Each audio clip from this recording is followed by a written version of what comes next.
दोस्तों आज के वीडियो के अंदर मैं आपको एक ऐसा फैसला बताने वाला हूं, एक ऐसा जजमेंट बताने वाला हूं जिसका इंतजार आप काफ़ी लंबे समय से कर रहे थे। यहाँ पे अगर पत्नी के द्वारा आपके ऊपर 498 का केस किया गया है तो यहाँ पे 498 पे ये पूरा केस आधारित है, पूरा जजमेंट आधारित है। और इसके अंदर क्या होता है कि पत्नी की पूरी जिंदगी बर्बाद हो जाती है, यानी कि पत्नी का जीवन नरक बन जाता है केवल 498 केस की वजह से। पत्नी ने तो घर की रहती है न घाट की रहती है, यानी कि पत्नी का पति के साथ में रहने का अधिकार भी खत्म हो जाता है। पत्नी पति के घर में भी नहीं रह सकती है और पति को इससे डाइवोर्स भी मिल जाता है। यानी कि पति को केवल 498 केस की वजह से अनेक फायदे मिलते हैं और पत्नी के लिए कोई भी फायदे नहीं मिलते हैं, पत्नी के सारे रास्ते बंद हो जाते हैं। तो ऐसा क्या हुआ और किस तरीके से पति लोग भी इसका फायदा उठा सकते हैं, यानी कि और पति भी इसका फायदा उठा सकते हैं, ये पूरी जानकारी इस वीडियो के अंदर मैं आपको अच्छे से समझाने वाला हूँ, डिटेल के अंदर समझाने वाला हूँ। बहुत ही महत्वपूर्ण वीडियो है, यानी कि जिन भी पति के ऊपर 498 का केस चल रहा है या फिर पत्नी आगे कोई भी नया केस करने की धमकी दे रही है, तो ऐसे में सभी को वीडियो बिल्कुल अंत तक देखना है, तभी पूरी जानकारी समझ में आएगी। और इस चैनल को अभी तक सब्सक्राइब नहीं करें तो पहले इसको सब्सक्राइब ही कर दीजिए और साथ में बेल आइकन को भी दबा दीजिए। तो चलिए शुरू करते हैं। तो वेलकम दोस्तों, मैं हूं आपका अपना एडवोकेट जितेंद्र। दोस्तों पत्नी 498 का केस करके ये समझती है कि मैं पति को पूरी तरह से दबाव में ले आऊंगी, यानी कि इससे पति पूरी तरह से झुक जाएंगे, मेरी हर एक बात मानने के लिए तैयार हो जाएंगे। अगर पत्नी की साइड से कोई मोटी रकम की डिमांड होती है तो पति इस केस के डर की वजह से वो मोटी रकम की भी पूर्ति कर देंगे और पति हर बात मानेंगे, जैसा मैं कहूँगी वैसा पति नाचेंगे, ऐसा हो जाएगा। पर यहाँ पे पत्नी के लिए उल्टा भी पड़ सकता है, जैसा कि इस केस के अंदर पड़ा है। देखो यहाँ पे क्या होता है कि जब शादी होती है तो शादी के 2 साल के बाद में पत्नी पति से अलग हो जाती है और पत्नी पति से जैसे ही अलग होती है तो पति क्या करते हैं, उस पत्नी को लाने के लिए कोशिश करते हैं, पर पत्नी नहीं आती है, साफ साफ मना कर देती है। तो फिर पति तंग आकर पत्नी से डाइवोर्स लेने के लिए क्रूएल्टी और डिजर्शन ग्राउंड के आधार पर कंटेस्टेड डाइवोर्स के लिए अप्लाई करते हैं, यानी कि एक तरफा तलाक के लिए अप्लाई करते हैं। और पत्नी को जैसे ही पता चलता है कि पति ने डाइवोर्स का केस फाइल किया है, एक तरफा तलाक का केस फाइल किया है, तो पत्नी सामने से एचएमए सेक्शन 9 का केस फाइल करती है और आईपीसी 498 का केस फाइल कर देती है।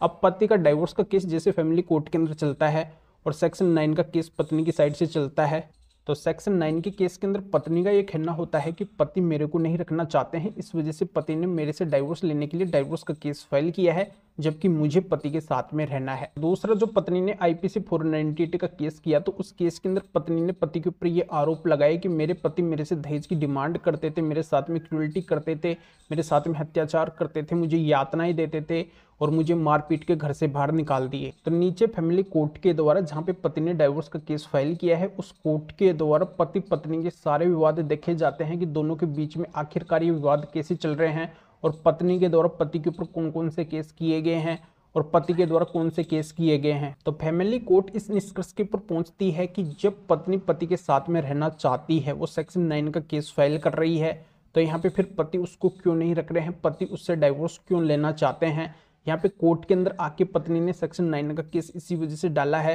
कि वो पति के साथ में रहना चाहती है और पति इस वजह से डाइवोर्स का केस डाले हैं कि वो पत्नी को नहीं रखना चाहते हैं। तो फैमिली कोर्ट का साफ इस मामले के ऊपर एक कहना होता है कि इस मामले के अंदर हमें केवल पति की गलती दिखाई दे रही है, पति खुद पत्नी को नहीं रखना चाहते हैं और पति यहाँ पे खुद डाइवोर्स लेना चाहते हैं, तो पति को हम क्रूएल्टी और डिजर्शन ग्राउंड के आधार पर डाइवोर्स नहीं देंगे। जब पत्नी रहना चाहती है तो उसको हम सेक्शन 9 की डिक्री देंगे। तो फैमिली कोर्ट के द्वारा पति के डाइवोर्स केस को खारिज कर दिया जाता है और पत्नी को सेक्शन 9 की डिक्री दे दी जाती है, यानी कि पत्नी के हक के अंदर सेक्शन 9 का रिजल्ट दे दिया जाता है। फिर पति क्या करते हैं, फैमिली कोर्ट के इन ऑर्डर से नाराज होकर हाई कोर्ट के अंदर अपील डालते हैं, दोनों मामलों को लेके जाते हैं और वहाँ पे 498 के बारे में बताते हैं कि पहले मैंने डाइवोर्स का केस फाइल किया है क्योंकि पत्नी ने मुझे बहुत ज़्यादा तंग और परेशान किया है। पत्नी बिना किसी कारण के मुझे छोड़ के चली गई और मैं पत्नी को लाने के लिए भरसक प्रयास किया, पूरी कोशिश की, फिर भी पत्नी मेरे साथ में नहीं रहना चाहिए। तो पत्नी ने मुझे तंग और परेशान किया, तो क्रूएल्टी के आधार पे मैंने डाइवोर्स का केस फाइल किया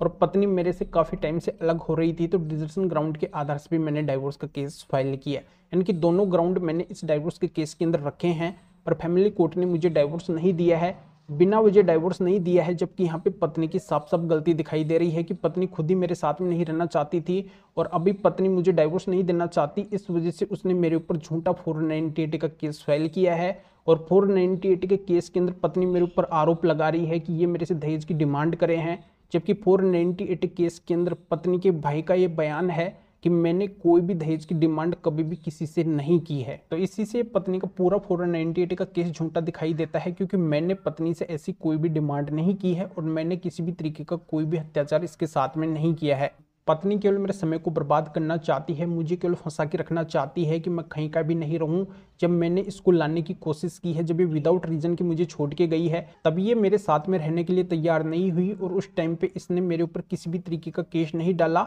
और जैसे मैंने डाइवोर्स का केस डाला तो इसने सेक्शन 9 का केस भी डाल दिया और 498 का केस भी डाल दिया। इसका मतलब साफ ये है कि मेरे को केवल डाइवोर्स नहीं देना चाहती है। तो इस पूरे मामले को सुनने और देखने के बाद में हाई कोर्ट का इसके ऊपर साफ ये कहना होता है कि बिल्कुल यहाँ पे पत्नी केवल पति को फंसा के रखना चाहती है, पति का केवल समय बर्बाद करना चाहती है। और झूठा जब पति के ऊपर 498 का केस हो जाता है तो उस केस के अंदर पति को काफ़ी कुछ स्ट्रगल करना पड़ता है, कई बार तो अरेस्टिंग भी हो जाती है, पुलिस कोर्ट के चक्कर लगाने पड़ते हैं, एडवोकेट भी करना होता है, इसके अंदर समय और पैसा भी देना पड़ता है। तो ऐसे कोई इज्जतदार पर्सन के ऊपर इस तरीके से झूठा 498 का केस हो जाता है तो उसकी काफ़ी अधिक बदनामी होती है, उसका अपमान होता है। और पति के ऊपर झूठे एलिगेशन लगाना, झूठे केस करना, ये पति के साथ में सबसे बड़ी क्रूरटी होती है। और हाईकोर्ट के द्वारा पति को डाइवोर्स दे दिया जाता है और नीचे जो फैमिली कोर्ट का ऑर्डर हुआ था उन दोनों ऑर्डर को हाईकोर्ट के द्वारा सेटिसाइड कर दिया जाता है। यानी कि नीचे फैमिली कोर्ट ने पति को डाइवोर्स भी नहीं दिया था और पत्नी को सेक्शन 9 की डिग्री दे दी थी।